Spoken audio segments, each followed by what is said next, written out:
নমস্কার বন্ধুরা, welcome to ইউনিকন। তো বন্ধুরা, এই ভিডিওতে আমরা কথা বলবো কলকাতা নাইট রাইডার্সের আপডেট নিয়ে। প্লেয়াররা তো চলে আসছে, তো কারা কারা এলো, বাকি কারা কবে আসবে সেই আপডেট তোমাদেরকে দেবো। কলকাতা নাইট রাইডার্সের অ্যাসিস্ট্যান্ট কোচ অ্যানাউন্স হয়েছে দুদিন আগে, সেই নিয়েও আমরা কথা বলবো। তো বাকি আদার্স কন্টেন্টের চাপ ছিল, তো সেটা নিয়ে আলোচনা করতে পারিনি আমরা।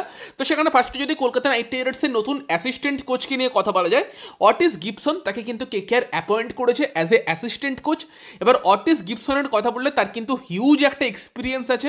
সম্ভবত হতে পারে এটা হয়তো ডোয়েন ব্রাভোই কেকেআর ম্যানেজমেন্টকে সাজেস্ট করেছে, কারণ ওয়েস্ট ইন্ডিজের আর কি দলের কিন্তু কোচ ছিলেন অটিস গিবসন 2012 সালের সময়টায়, যেই সময় কিন্তু 2011 ওয়ার্ল্ড কাপেও অটিস গিবসনের আন্ডারে ঠিকঠাক করে ওয়েস্ট ইন্ডিজ, বাট 2012 টি-20 ওয়ার্ল্ড কাপ কিন্তু চ্যাম্পিয়ন হয়। সেই সময় কিন্তু অটিস গিবসন ছিল ওয়েস্ট ইন্ডিজ দলের হেড কোচ। তো সেখানে হতে পারে ব্রাভোর সঙ্গে তার সম্পর্ক ভালো, তবে মেনলি কিন্তু কেরিয়ারে অ্যাজ এ বোলিং কোচ তিনি অনেক বেশি কাজ করেছেন, যেখানে তার কেরিয়ার কিন্তু শুরুই হয় 2007 সালে ইংল্যান্ডের বোলিং কোচ হিসেবে, এবং 2009 সালে যখন অ্যাসেজ যেতে ইংল্যান্ডের বোলাররা ভালো বোলিং করেছিল, সেই সময় কিন্তু ইংল্যান্ডের বোলিং কোচ ছিলেন অটিস গিবসন। তারপর তো ওয়েস্ট ইন্ডিজের কোচ হন, হেড কোচ হন, যেখানে কিন্তু তিনি ওয়েস্ট ইন্ডিজকে 2012 তোমার টি-20 ওয়ার্ল্ড কাপ জিততেও সাহায্য করেন। দেন আবার তিনি পরবর্তীকালে ইংল্যান্ডের বোলিং কোচ হন, যেখানে 2017-তে আবার ইংল্যান্ড অ্যাসেজ যেতে, সেই সময়ও কিন্তু ইংল্যান্ডের বোলিং কোচ ছিলেন অটিস গিবসন। বাকি সাউথ আফ্রিকার হেড কোচ এবং বাংলাদেশ দলে অ্যাজ এ বোলিং কোচও তিনি তারপর কাজ করেছেন। তো এক্সপিরিয়েন্স প্রচুর আছে ইন্টারন্যাশনাল লেভেলে, আর মেনলি তিনি বোলিং কোচ হিসেবেও অনেক বেশি কাজ করেছেন। ফাস্ট বোলারদের সঙ্গে খুব ভালো কাজ করেন, তার আন্ডারে ফাস্ট বোলারদের ভালো করতে দেখা গিয়েছে। এবার এখানে আমার একটাই প্রশ্ন, সেটা হচ্ছে যে কলকাতা নাইট রাইডার্স টিমে কিন্তু 3টে এমন কোচ আছে যারা ফাস্ট বোলারদের খুব ভালো ডেভেলপ করতে পারবে। একজন তো অবভিয়াসলি কেকেআরের বোলিং কোচ ভরত অরুণ, বাকি আর একজন কেকেআরের মেন্টর ডোয়েন ব্রাভো, এবং আরেকজন কিন্তু এই অ্যাসিস্ট্যান্ট কোচ অটিস গিবসন। এবং সেখানে আমি ভাবছি যে কলকাতা নাইট রাইডার্স যদি আরও তোমার একটা দুটো ইন্ডিয়ান ফাস্ট বোলার নিয়ে রাখতো ইয়ং, তাদেরকে কেকেআর খুব ভালো ডেভেলপ করতে পারতো। এই বছর হয়তো ডেভেলপ করতো, পরের বছর গিয়ে তারপরের বছর গিয়ে সুবিধাটা পেতো কেকেআর, যেহেতু এত ভালো ডেভেলপ করার জন্য মানে কোচিং স্টাফ আছে। মেবি পরের বছর আমরা অকশানে হয়তো আরও একজন দুজন নতুন ইন্ডিয়ান বোলারকে দেখবো। আমি ভাবছিলাম যদি শাকিব হোসেনকেও কেকেআর নিতে পারতো এই অকশানে, ভালো হতো। ঠিক আছে, বৈভব অরোরা, হর্ষিত রানা বা উমরান মালিক, তারা অনেক কিছু শিখতে পারবে। যদিও উমরান মালিক আগে ফিট হয়ে যোগ তো দিক, সেই কবে ইনজিওর্ড হয়েছে, এখনও উমরান মালিক ব্যাঙ্গালোরে এনসিএতে তোমার মানে কি বলবো রিকভারি করছে। বাকি কেকেআরের কোন প্লেয়ার কবে আসবে সেই নিয়ে যদি আমরা কথা বলি, তোমাদের জানিয়েছিলাম যে মার্চের 11-12 থেকে কিন্তু সব প্লেয়াররা আসতে শুরু করে দেবে, এবং শুরু কিন্তু হয়ে গিয়েছে কালকে থেকে। তো কালকে কিন্তু সর্বপ্রথম চলে এসেছে আমাদের র্যাম্বো মানে রমনদীপ সিং, তিনি কিন্তু কালকে চলে এসেছেন। আমার কাছে আপডেট ছিল আজকে থেকে প্লেয়াররা আসবে, রমনদীপ একটু আগেই চলে এসেছে। বাকি আজকে ভাই যে প্লেয়ারটা কিনে সব থেকে বেশি আমাদের প্রশ্ন ছিল যে এই প্লেয়ারটা আদৌ ফিট হতে পারবে, তো এর বদলি লাগবে না, তো সেই প্লেয়ারটা সব থেকে আগে চলে এসেছে বিদেশিদের মধ্যে।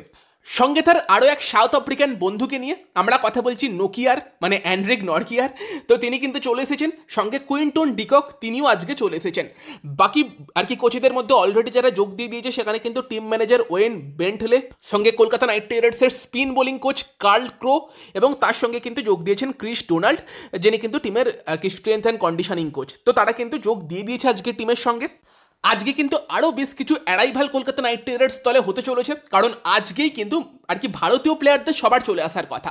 হ্যাঁ, বরুণ চক্রবর্তী, হর্ষিত রানা, তারা জাস্ট চ্যাম্পিয়ন্স ট্রফি জিতে আসছে, তারা কয়েকদিন বাদে যোগ দেবে, কবে যোগ দেবে বলছি, কি আপডেট আছে। তবে উমরান মালিকের ব্যাপারটা এখনও শিওর না, সে বেঙ্গালুরুতে আর কি এনসিএতে এখনও রিকভারি করছে।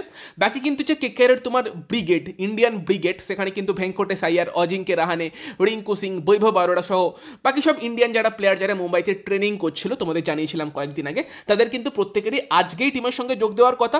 সঙ্গে হেড কোচ চন্দ্রকান্ত পণ্ডিত, তিনিও কিন্তু আজকে চলে আসবেন বলেই খবর আছে। তো 11 তারিখে সবার চলে আসার কথা। বাকি কলকাতা নাইট রাইডার্সের মেন্টর সহ তার দুই বন্ধু, কেকেআরের দুই legend Sunil Narine, Andre Russell, তাদের আসার কথা কিন্তু কালকে মার্চের 12 তারিখ। আর বরুণ চক্রবর্তী, হর্ষিত রানা, তাদের আপাতত মার্চের 17 তারিখ যোগ দেওয়ার কথা। তারা হয়তো বাড়িতে কিছুটা 2-3 দিন সময় কাটিয়ে দেন টিমের সঙ্গে যোগ দেবে, যেহেতু তারা চ্যাম্পিয়ন্স ট্রফির স্কোয়াডে ছিল। মোটামুটি উমরান মালিকেরও 15-16-র মধ্যে চলে আসার কথা, রিকভারি করছে এখনো ব্যাঙ্গালোরুতে, বাট শিওর না তার ব্যাপারটা। তো এই গেল কলকাতা নাইট রাইডার্সের প্লেয়ারদের অ্যারাইভালের খবর। বাকি তো আস্তে আস্তে আপডেট পেতে থাকবে আমাদের চ্যানেলে। আজকেই মোটামুটি অনেকেই চলে আসছে, নরকিয়া এবং তার সঙ্গে ডিকক চলে এসেছে, যেদিকে ভালো লাগলো। আর আমি শিওর না যে স্পেন্সার জনসন কবে আসবে, মেবি আজকালের মধ্যেই চলে আসবে, যখন আসবে জানিয়ে দেবো তোমাদেরকে। তো এই গেল তোমার কলকাতা নাইট রাইডার্স নিয়ে বেশ কিছু আপডেট। বাকি যদি আইপিএল নিয়ে আরও কিছু আপডেটসের কথা বলা যায় যেগুলো বেরিয়ে এসেছে শেষ কয়েকদিনে, তার মধ্যে একটা হচ্ছে কিন্তু আমাদের জসপ্রীত বুমরা। তিনি কিন্তু প্রথম 2 সপ্তাহ আইপিএলের মিস করতে পারেন, যেটা অবভিয়াসলি মুম্বাইয়ের জন্য একটা বড় ধাক্কা। জসপ্রীত বুমরা 2 সপ্তাহ না থাকলে কিন্তু মুম্বাই কিছুটা স্ট্রাগল করতে পারে। এবং তারই সঙ্গে সঙ্গে কিন্তু মায়াঙ্ক যাদব, যে কিন্তু লখনৌ সুপার জায়ান্ট টিমের সেকেন্ড রিটেনশন ছিল, তাকে 11 কোটি টাকাই রিটেন করেছিল, সেই মায়াঙ্ক যাদব কিন্তু পুরো আইপিএলের ফার্স্ট হাফটা মিস করতে পারে বলে শোনা যাচ্ছে। আইপিএলের সেকেন্ড হাফে হয়তো মায়াঙ্ক যাদব অ্যাভেলেবেল হবে, সেরকমই কিন্তু আপডেট বেরিয়ে আসছে। আর এরই সঙ্গে সঙ্গে আরও একটা সিরিয়াস ব্যাপার হচ্ছে যে আবারও কিন্তু হ্যারি ব্রুক আইপিএল থেকে নাম তুলে নিয়েছে। আবারও দিল্লি ক্যাপিটালস হ্যারি ব্রুককে নিয়েছিল, এবং আমরা আলোচনা করছিলাম যে দিল্লি ক্যাপিটালসের মিডল অর্ডারটা খুব সুন্দর, যেখানে দিল্লির কাছে ফিউচারের কিছু তারকা প্লেয়ার আছে, জেক ফ্রেজার ম্যাকগ্রাক, তার সঙ্গে তোমার মিডলে খেলার জন্য Tristan Stubbs, Harry Brook. Delhi capitals হয়তো পরের 3 বছর এই প্লেয়ারগুলোকে ধরে রাখলে সেটা একটা দিল্লির জন্য দারুণ কোর তৈরি করে দিতে চলেছে। কিন্তু হ্যারি ব্রুকের অন্য প্ল্যান ছিল। হ্যারি ব্রুক আবারও নাম তুলে নিয়েছে। লাস্টবারও কিন্তু হ্যারি ব্রুককে দিল্লি ক্যাপিটালস নিয়েছিল এবং হ্যারি ব্রুক নাম সরিয়ে নিয়েছিল। এই বছরও হ্যারি ব্রুককে আবার দিল্লি ক্যাপিটালস নিয়ে আবার ফেসেছে। আবারও কিন্তু কিছু পার্সোনাল রিজন দেখিয়ে হ্যারি ব্রুক নাম সরিয়ে নিয়েছে। তার রিজন কি, সে এখন ইংল্যান্ড ক্রিকেট টিমকে বেশি করে সার্ভ করতে চায়, তার নাকি এখন প্রচুর বেশি ক্রিকেট খেলা হয়ে যাচ্ছে, সেই জন্য সে আইপিএল থেকে স্কিপ করে এখন ইন্টারন্যাশনাল ক্রিকেটে মনোযোগ দিতে চায়। অবভিয়াসলি ভালো কথা, ইন্টারন্যাশনালে মনোযোগ দিতে চায়, নিজের দেশকে সার্ভ করতে চায়।